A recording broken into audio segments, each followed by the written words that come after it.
Si tratta di un proiettile calibro 7,65, quindi non si tratta di un piccolo calibro, è una pistola che è adeguata per un agguato mortale.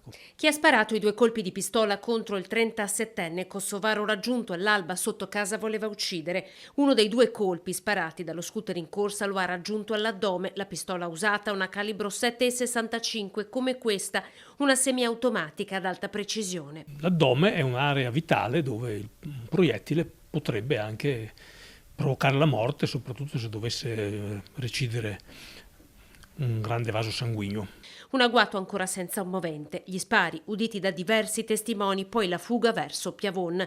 Una fuga che le telecamere private delle abitazioni di campagna potrebbero aver ripreso.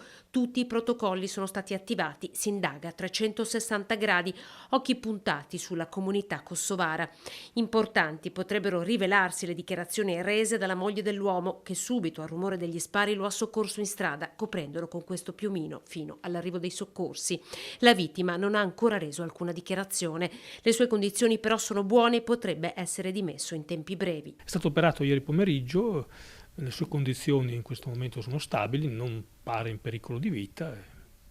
Però non è ancora stato in grado di rendere delle dichiarazioni. Al momento no. Nell'abitazione di via Tabacchi, dove vive la famiglia, l'uomo è papà di 3 figli, le serrande oggi erano abbassate. Gli inquirenti potrebbero decidere di sentire anche i colleghi dell'uomo, operaio Lallaffert di Noventa di Piave. Il fascicolo aperto in procura è per tentato omicidio.